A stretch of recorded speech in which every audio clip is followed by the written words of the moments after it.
সুপ্রিয় দর্শক, আসসালামু আলাইকুম। জেডবিডি নিউজ 24 এর সর্বশেষ সংবাদে আপনাদের সবাইকে স্বাগতম।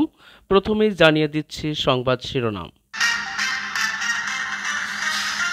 জুলাই ঘোষণাপত্রে কি থাকছে সেদিকে দৃষ্টি বিএনপি সহ অন্যান্য দলের।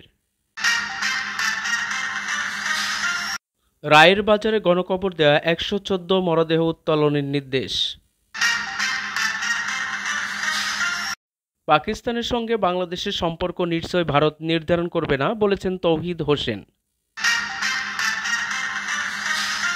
মির্জা ফখরুলের নেতৃত্বে 5 নেতা যাবেন জুলাই ঘোষণাপত্র অনুষ্ঠানে। এতক্ষণ শুনছিলেন সংবাদ শিরোনাম, এবার বিস্তারিত।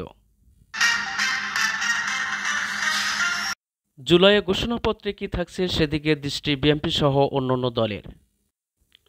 জুলাই গণ অভ্যর্থনের বর্ষপূর্তি দিনে এসে ঘোষণা করা হচ্ছে বহুল আলোচিত জুলাই ঘোষণাপত্র। আজ মঙ্গলবার বিকেলে রাজধানীর মানিক মিয়া এভিনিউ সমাবেশে এই ঘোষণাপত্র পাঠ করবেন প্রধান উপদেষ্টা অধ্যাপক মোহাম্মদ ইউনূস। এই জুলাই ঘোষণাপত্রে কি থাকছে তা নিয়ে রাজনৈতিক দলগুলোর পাশাপাশি সচেতন নাগরিক সমাজের আগ্রহ রয়েছে। সংশ্লিষ্ট ব্যক্তিরা বলেছেন, মানিক মিয়া এভিনিউয়ের কর্মসূচিতে জুলাই ঘোষণাপত্র প্রকাশের পাশাপাশি আগামী জাতীয় নির্বাচনের একটি সম্ভাব্য সময় ঘোষণা করতে পারেন প্রধান উপদেষ্টা। এর ফলে স্বৈরাচার শেখ হাসিনা সরকারের পতন ও পালানোর বর্ষপূর্তির এই দিনে জাতীয়ভাবে গুরুত্বপূর্ণ দুটি বিষয়ের উপর সব মহলের দৃষ্টি রয়েছে। বিশেষ করে বিএনপি, জামায়াত ইসলামী, জাতীয় নাগরিক পার্টি, এনসিপি, ইসলামী আন্দোলন সহ রাজনৈতিক দলগুলো। জুলাই ঘোষণাপত্র সংবিধানের প্রস্তাবনা ও তফসিল সংযুক্ত করার কথা খসড়ায় উল্লেখ করে সরকার। জামাত, এনসিপি সহ কোনো রাজনৈতিক দলেরও দাবি ছিল, কিন্তু বিএনপি তাতে রাজি হয়নি। সংশ্লিষ্ট সূত্রে জানা গেছে, বিএনপি চূড়ান্তভাবে 24-এর ছাত্র জনতার অভ্যর্থনের উপযুক্ত রাষ্ট্রীয় ও সাংবিধানিক স্বীকৃতি প্রদানের সম্মত হয়েছে। তারা এই ঘোষণাপত্রে সংবিধানের 4র্থ তফসিলে সন্নিবেশিত করার বিষয়ে একমত হয়েছে।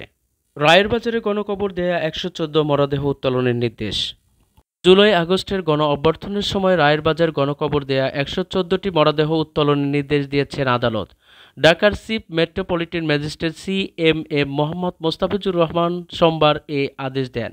প্রথম আলোকে এই তথ্য নিশ্চিত করেছেন মোহাম্মদপুর থানার ভারপ্রাপ্ত কর্মকর্তা ওসি ইফতিকার হাসান। পুলিশ কর্মকর্তা ইফতিকার হাসান প্রথম আলোকে বলেন, জুলাই আগস্ট আন্দোলন চলাকালে অজ্ঞাত পরিচয় 114টি মরদেহ দাফন করা হয়েছিল রায়ের বাজার বুদ্ধিজীবী কবরস্থানে। এই বুদ্ধিজীবীদের পরিচয় জানার জন্য তাদের মরদেহ উত্তোলনের প্রয়োজন। এর জন্য লাশ উত্তোলনের অনুমতি চেয়ে ঢাকা CMM আদালতে আবেদন করা হয়। পাকিস্তানের সঙ্গে বাংলাদেশের সম্পর্ক নিশ্চয় ভারত নির্ধারণ করবে না, বলেছেন তৌহিদ হোসেন। পররাষ্ট্র উপদেষ্টা মোহাম্মদ তৌহিদ হোসেনের মতে, পাকিস্তানের সঙ্গে ভারতের সম্পর্ক কেমন হবে সে সিদ্ধান্ত বাংলাদেশ নেয় না, তেমনি পাকিস্তানের সঙ্গে বাংলাদেশের সম্পর্ক কী হবে সেটি নিশ্চয়ই ভারত সিদ্ধান্ত নেবে না। সোমবার সন্ধ্যায় রাজধানীর ফরেন সার্ভিস একাডেমিতে সাংবাদিকদের এক প্রশ্নের উত্তরে এমন অভিমত দেন পররাষ্ট্র উপদেষ্টা।